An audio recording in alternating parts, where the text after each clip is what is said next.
You're listening to The Young, where young people have real conversation on how to live a life worth living.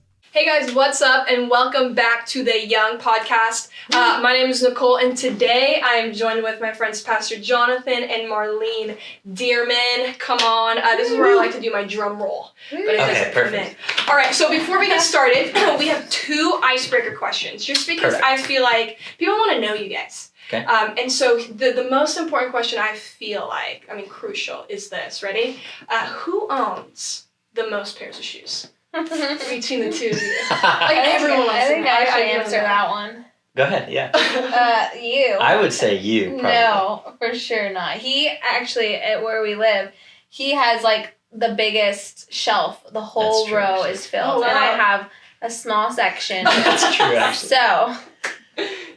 So sneakers. Are you do you collect sneakers? I wear like this kind of stuff, okay. and then I wear a lot of like Vans, and then a couple dress shoes. Got it. I feel like, and some We're not flops, big of course. shoe people. Shoe people, I'm not either. We're not big shoe people. We're not like, there's some people that are all about like shoes. My brother. Yes, your brother. Loves, Exactly. he collects shoes. My Exactly. nephew's like that. Yeah, Alex. exactly. Alex? I can see that. Yeah. He'll trade them with people, and he's like super. Yeah. We're like Target shoes. Whatever. Well, I like myself some Steve Maddens. Okay, And see. Michael Kors. Yes. I do. I really do. So. There Okay. you go. You can get me. So John's got him. I think John's I got got it. them, Okay. but yeah. But it's close-ish. Yeah. I probably have like 30%. Christmas time now, you know what to get me. More shoes. Right. More shoes. Okay, here's this. Does your kids have more shoes than you guys? Ooh. I don't even know. He doesn't That's know so because terrible. he doesn't shop for them. I don't know how many shoes our But, kids have. no, That's we terrible. probably have more. More They have shoes. more clothes than us for sure. That makes Yeah. sense. More clothes. Because people are buying clothes. Yes. Well, yeah, and I love shopping for them. So, yeah. Well, thank you for this. Everyone's now going to be so Perfect. relieved. Good. Okay. I figured people were wondering. Yeah. Last one is just give us a fun fact. One fun fact about y'all that you would love You go to first. know. I am having I'm having another contraction right now. I'm almost It's gonna have time. my baby. It's So. And it'll be on film. Oh gosh, no. The delivery. No, thank you. It will Oh not be. gosh. A fun fact. Yes. I should have a fun fact off the top of my head. I've been skydiving. That's kind of a fun fact. That was a thrill. Yeah. Quite the adrenaline rush. I'm trying to think of what else. I feel like, a fun fact is this. I feel like in some ways we're not as fun as we used to be because sometimes we feel like we're an old couple. We talk about this. Speak for yourself. We talk about this, and sometimes like young people, they'll all be going out and stuff at night, and we have children, and so it's just a different life. So I feel like our fun facts have lessened over the years. Fun fact, you have your own YouTube channel. Oh, That's That's true. a fun fact. Yeah. Plug. Yeah. Jonathan Yeah, Dirmann. There you go. Jonathan Dirmann, Show. YouTube/Jonathan Dirmann. Oh gosh. Subscribe. There you go. All right, Mar. Fun fact.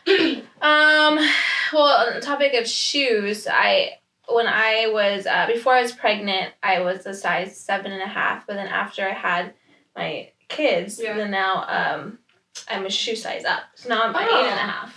Oh. So Her it's kind of like feet a weird That fact. is interesting. So I had to But throw isn't that away. normal? That's kind of Is why. it?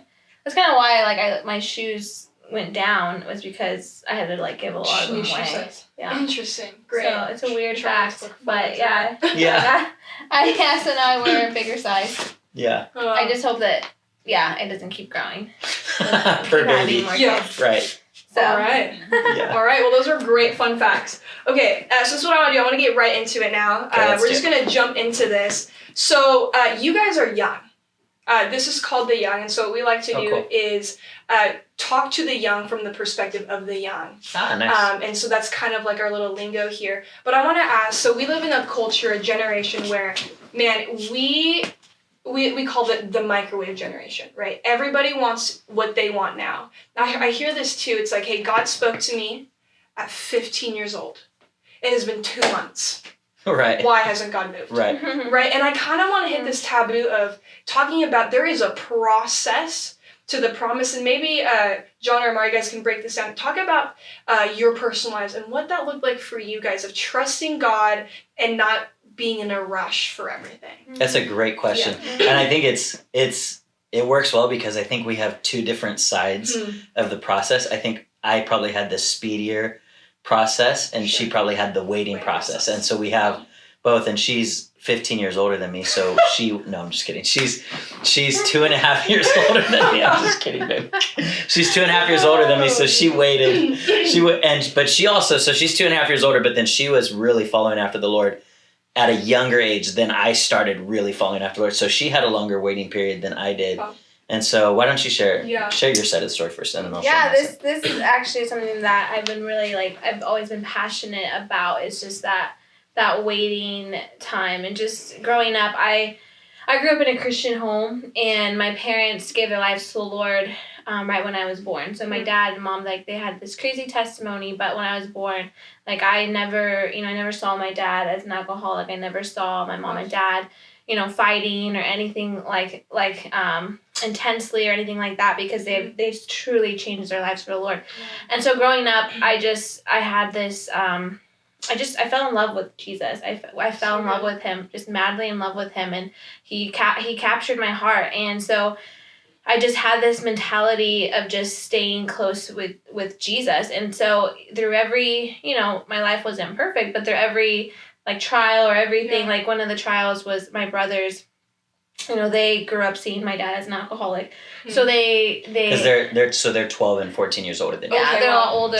So they became alcoholics and got into a lot of bad things. So, part of that for me was, as a young girl, I would be 5 or 6 years old, running up to the altar, just praying, just on my knees, bawling for them, just crying out on behalf of them. Wow. And it was a waiting, of course I wanted it to happen right. I was okay, Lord, when is it gonna happen? Well, how many more mistakes when are they gonna learn? Yeah. And it wasn't till 10 years plus, maybe 15 years when they actually did surrender to the Lord.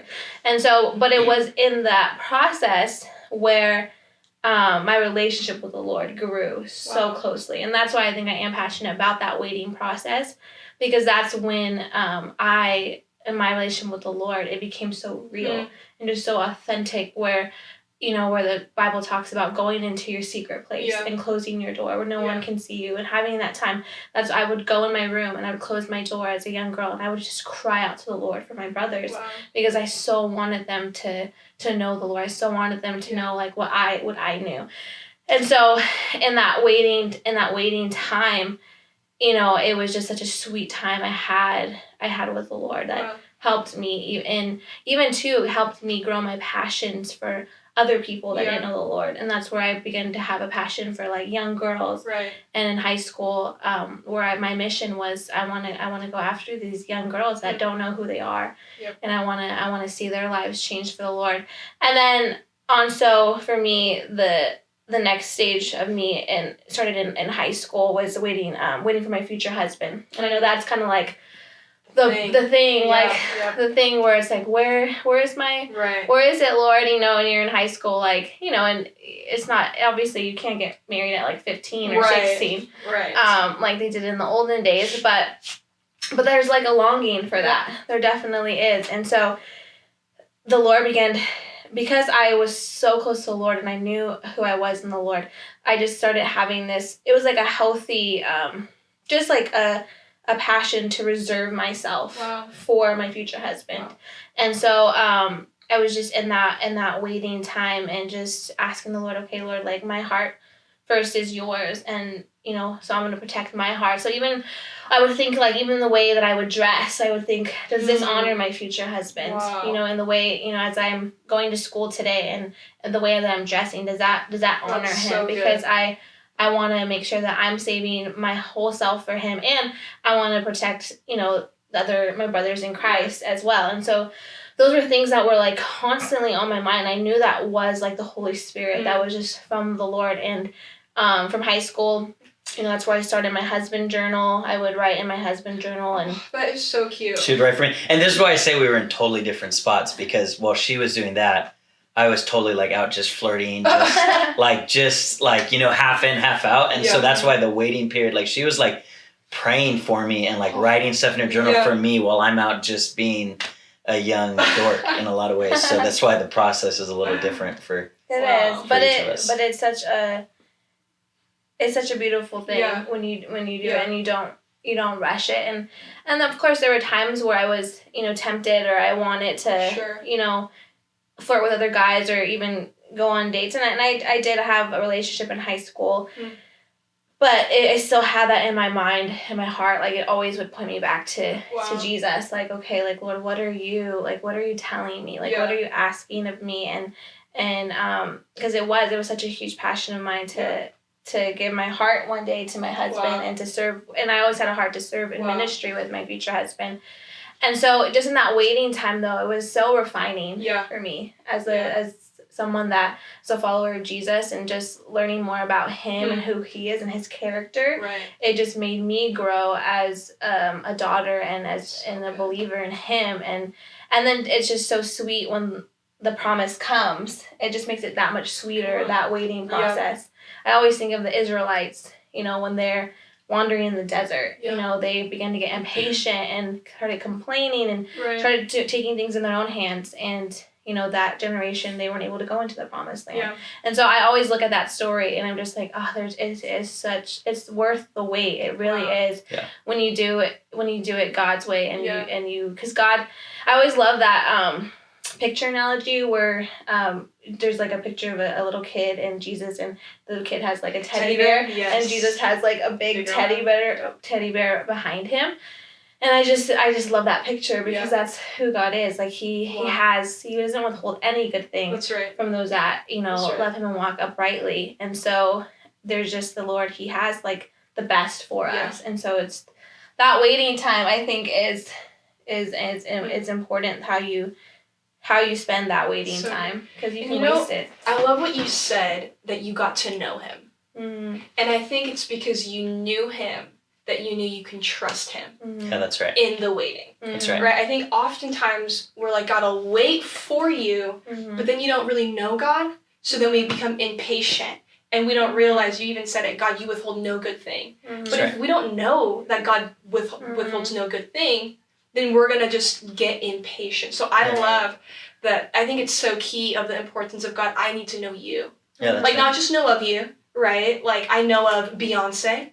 Right. But I don't know Beyonce. Right. You know what I mean? But me knowing Jesus, I think draws us to a place of, I can trust you. That's right. I can wait. So I love it. I always tell people too that, like, if you picture, like, for me, if I was stuck on the side of the freeway with a flat tire, if my dad, my earthly dad, if I were to call him and he'd say, okay, I'll be there, I'm going to bring a spare tire, I know him to where I know if he said he's going to be there, he's going to be there. Right. Versus if it's somebody that maybe just a friend refers me and says, here's a guy. If I'm waiting and it's been 30 minutes, I'm going to start questioning, is he not showing up? Right. Where nothing would make me think that my dad's not going to come. Because I know him. I trust him. I know he wouldn't leave me hanging. And so in the same way, when we know the Lord Jesus and we know our God, then even if we're like, man, it's been 30 minutes, man, it's been 3 months, 6 months, a year, we know he's not going to leave me hanging, though. He's going to come. So and there's just this like a dependence on him. Like, just like, I depend on you, God. Like, and when you know him, you experience his goodness and his faithfulness, and it's just you experience it through just your everyday life, through just your quiet time with the Lord, through just the encounters, like just staying like plugged in. Like, for me, like what was like key for me in junior and high school was like staying plugged into like my youth group and having those mentors in my life, that when I was like, because I would go to my youth pastor and say, hey Pastor Matt, I am like, there is this guy, or there's this thing that I'm waiting for, and I want to act on it now. But he would just say, hey, but remember the promise. And he would point me back to that.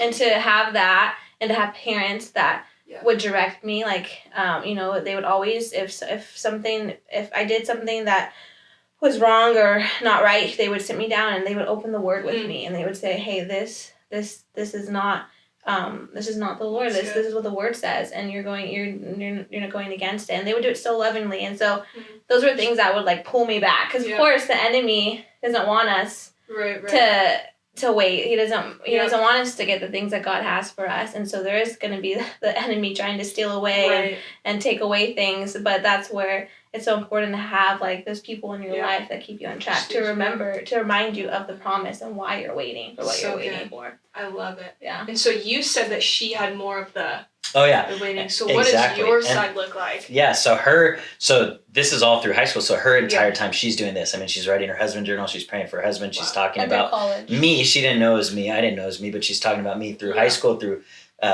college. Wow. And there I was kind of half in, half out, flirting with girls, doing things I shouldn't do, and just not getting it. And you know, and I always had a desire to get married from a young age, but you know, I feel like I remember sitting in youth group and feeling like I would listen to Pastor Brett Sturgill when I was in junior high and Pastor Tristan when I was in high school. And I remember them talking about waiting and the importance of waiting. And I just remember sitting there thinking, well, that's easy for you to say, you're married, right? You're going to go home to your wife every day.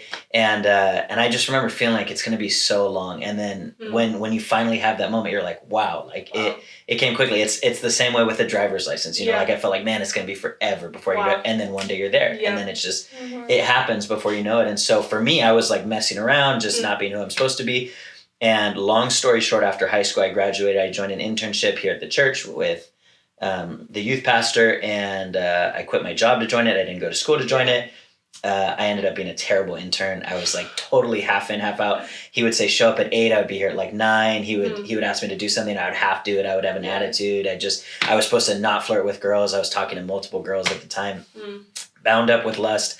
And I just remember I got to a point where I got fed up and I said, you know what, I quit the internship. Like I feel like you expect too much of me. And it was totally a me thing. Right.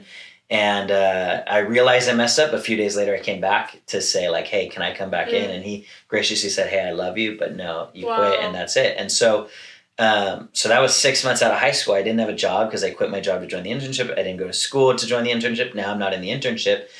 And so I wasn't doing anything. And it wasn't until probably about a month after that my parents drugged me to a conference that I didn't want to go to. And at that conference, I heard a message that just radically changed my life. It was just a pastor just sharing how he was a young alcoholic and how he was trying to get freed from alcohol, but he couldn't get free. And he went to a small church. He was like 19. And these pastors, he told them, hey, I quit. I can't get free from alcohol. And he said these pastors drove over to his house. They got on their knees in front of him and cried and said, don't quit on us. Don't quit on us. You can do this. Don't quit. He said it touched his heart so much he kept going. And when he kept going, the Lord ended up delivering him. Now he's a pastor and reaching thousands and thousands. And so the reason why that testimony hit me so much, even though I had a lot of problems, I actually, in that testimony, I didn't view myself as the alcoholic. I knew I was supposed to be those pastors that went and did that. And I was like, God, that's who you're calling me to be, is those pastors that are willing to go say, hey, don't quit on us, and to be that person. And so I knew I called to be that person, but I can't be that person while living the lifestyle I'm living. And so I gave God my everything for 21 days. I put away the cell phone. I told the girls I can't be talking to you. I told my friends I can't be talking to you. I fasted media. My full-time job was to listen to the word, pray, worship, and read the Bible. And during that time, I surrendered myself in a way that I never had before. And I got to the place, it was a desire of mine to get married from such a young age, but I got to a place during that fast where I said to God, and I meant it, like, God, even if your call for me is to never get married, I'll do it, God, because I was just so excited to serve him, and I had so forsaken my own desires.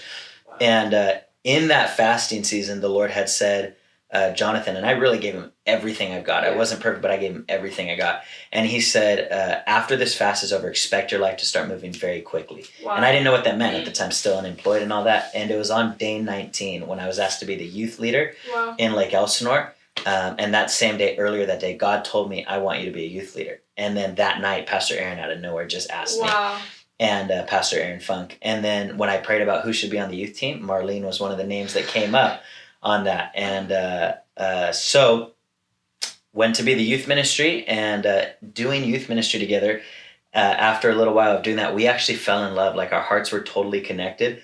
But I had been very clear with Marlene, and she was on the same page as me. I said, Mar, you know what? I do have these feelings for you. I said, but as much as I love you, I love the Lord more. And I said, unless God says that we're the ones for each other, I said, we'll never be anything more than friends, because I know I trust the Wow. Lord so much. And if you're not the one for me, no matter how much I love you, that's because God has a better match for you and God has a better match for me. So good. And so I said that and we were very clear. And she was so, in agreement. She's like, agreed. If it's not God, it's not God. And so we just remained friends. And then one night at a Bible study, I felt like the Lord said, it's time to start pursuing her for marriage. Wow. With me, I just sat there and cried with like the biggest smile of joy. Another fun fact about you is that you cry a lot.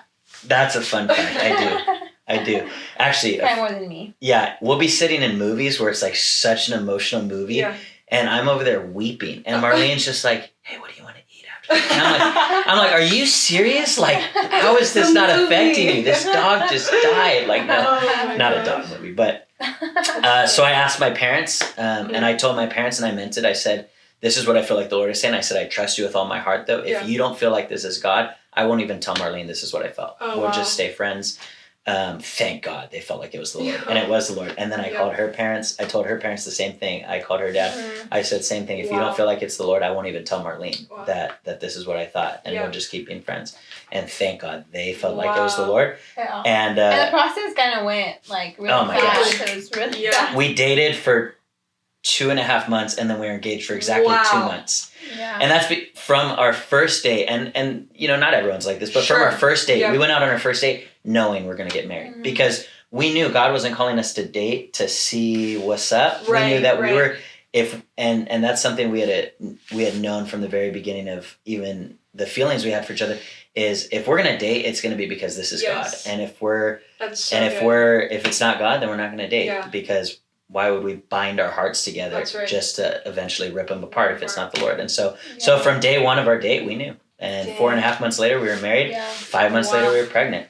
And so God wasn't messing around. 5 years later, on baby number 3. So I did the 21-day fast in January. Yeah. By the end of the year, we were married. And then by the end of next year, we had a baby and were asked to be the lead pastors in Lake Elsinore. And so God wasn't kidding when he said, expect your life to start moving very quickly. But even like before that, I feel like God was like he was like showing us things too. Like I remember in my husband journal, like a super fun fact, I remember saying like, dear future husband, today I am going to meet a woman named Kimberly Dirmann because I did an internship with her at the district office. She had never even met him before. I never met him, but I just started writing and I was like, I'm going to meet a woman named Kimberly Dirmann, and I just feel something that it's going to like lead to you. I literally like wrote stuff like Isn't that the crazy thing? She didn't even know that she had an amazing looking son. I didn't know that. She didn't even know that. I didn't know that. She didn't even know that I existed. She just met my mom at Life Bible College. So Kimberly always jokes around that like we always have to. She's the one that found me and discovered me for her son. Wow. But so it's just crazy how like God he there's like all these different pieces moving. I just remembered, this is a fun fact. The first time Marlene and I met, I wasn't wearing a shirt. Because she came to the door, and this was in the wrestling days, so I was pretty in shape. And she came to our door. My mom had recruited her, I guess, to go on a little trip she was interning with my mom. I had never met her before, and at like 8:30 in the morning, there's a knock on our front door. I'm in like shorts with no shirt. I'm like 17 years old. I think it's like someone's dropping off the mail, or maybe like I don't know, like the pool guy's there, he needs to get and I open the door like bedhead, like no shirt, and I was like, hi. And she's like, hi. She's like, I'm Marlene. Your mom. And I was like, it caught us both off guard. But I always tell people that's when the hook went in her mouth. She wasn't going anywhere after that. And then I just had to reel her in. Oh my gosh. But okay, I love what you said though. In the 21-day fast, you gave it all. I did. Right, you gave it all. And I think we can't miss that part of you weren't like, I'm halfway in, I'm halfway out. You gave it all. And I think there's this part where we are like, okay, God, I'm in it if I get something in reward. Talk to me a little bit about fully surrendered. Like what? That's so good. Like what is that? Just because I feel like it is so. We can't just be like, hey guys, like follow Jesus, and then if you don't like it. Yeah, that's right. Right? Like, talk to us about fully surrendering. The first thing I would say is if you're serving God because you have expectations of getting something, then you're not really serving God. You're serving you. That's good. I knew that I was all in. And I remember just the breaking point because I I was dying in my flesh. It felt like for the first half of the 21 days, it felt like my heart was just ripped out, just cutting off everything that I was addicted to and everything. Wow. And I knew I caught it when I got on my knees before the Lord and I lifted my hands and no one else was around.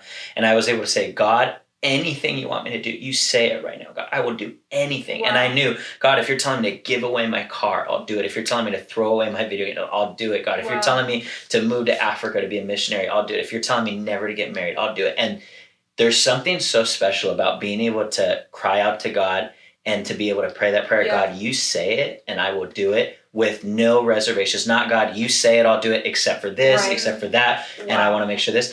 And so I did reach that point in that 21-day fast of just dying to the flesh to where I was fully surrendered. And I really believe there's nothing God could have told me that I wouldn't have done. I would have done anything he asked because he had captured my heart in those 21 days in such an amazing way. And so if we are serving God because we want something and in our mind, God is the pathway to get what we want, then we're really not serving him. We're serving us and using him as a tool to get what we want. And so there really is. There's something so special about being able to say, God, anything. And I told the Lord this too. I said, God, and I knew I was called to lead in things, but I meant it. I said, God, if you're calling me for the rest of my life to be a janitor at a school and all I do is I go around and I pray over kids, I'll do it for the rest of my life because it's not about me. Yeah. And I really believe that's why when we say, God, I give you everything, God's like, okay, I'll give you everything. And he did. And I can't speak for everybody, how everybody's story went. Right.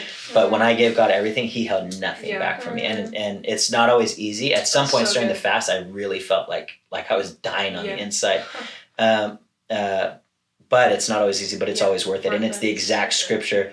Whoever desires to save his life will lose it, but whoever loses his life for my sake will find it. I lost my entire life for him, and he is so faithful. I mean, he came through and gave me everything, all the way from my wife to my kids to my baby to the ministry. I mean, he's just so faithful. Dang. I want to ask, this is going to be our last question. I want to ask this. In a generation where success is defined by social media followers, likes, look at me, look what I'm doing, by money, I have my own business, I made this much. What defines success for the both of you? That's so good. So you want to start? Sure.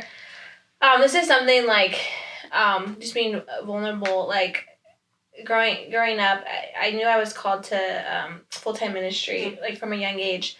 But a lot of my family, they didn't understand that. Like I had a private education all my life, and money was spent, and so there's just people that would just say, hey, like why aren't you gonna go to like medical school, or like their idea of success was you go to college, you're gonna make a lot of money, have the nice house, the nice cars, all those things. And I just remember just the Lord just reminding me like over and over again, like, Marlene, what am I asking of you? What am I calling you to do?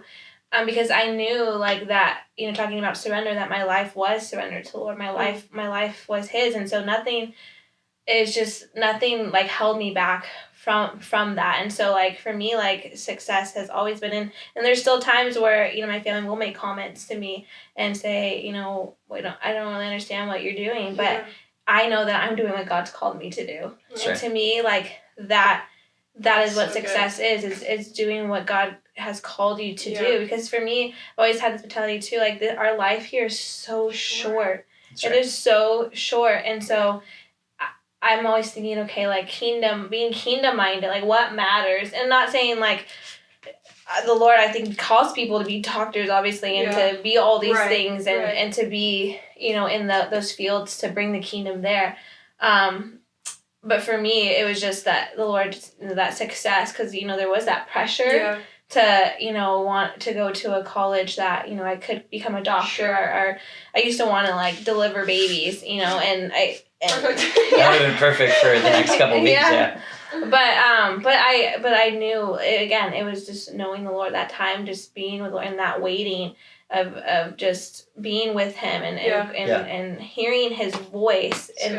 And it was just in those precious times I had with the Lord that he would just keep reminding me, this is what I'm calling. He would give me little pieces. Like, he wouldn't give me the full picture. Right. He would just give me enough for me to be like, okay, God, I got this for, like, this next, like this next part of the season of my life. Like I got the picture, and so I'm gonna stick with it. And the Lord, like he, like I said, he doesn't withhold anything. That's right. So my family, that I felt they there's that pressure, like for example, we really took this story, but my parents basically said, we don't have the money to send you. You're gonna have to go to community college, and a lot of that was my parents wanted me to stay home. They didn't want me to come out here. Because you're from the Bay. From the Bay San Area. Francisco, yeah. Okay. They didn't want me to come out here.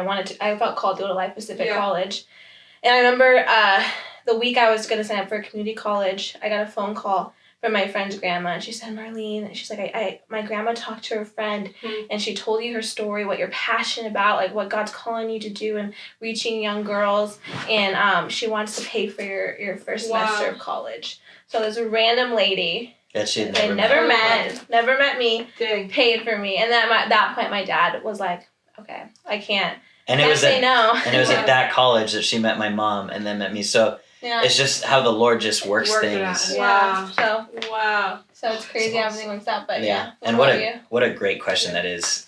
I remember one time I let you learn a lot, and I remember one time in Lake Elsinore when we were over there pastoring, I let someone talk up on stage, and sometimes people will say things up on stage that aren't true. And I remember one person saying that the greatest form of success is happiness. That's the greatest form of success. And I just remember that struck me wrong, and I was like, Lord, like that can't be it. Self-satisfaction, pursuit, and the Bible says he who pursues pleasure will never be satisfied with pleasure. And so if happiness is what you're pursuing pleasure and fulfillment, you'll never get there. And the greatest form of success, hands down, without a doubt, in my opinion, is being who you're called to be. That's it. And it's not being who you're called to be and having financial security. It's only being who you're called to be. And this is why the Lord draws such a distinction between we cannot serve God and mammon, is because there's such a draw in our culture for possessions, for stuff, even like you're saying, Instagram followers, like just fame, notoriety.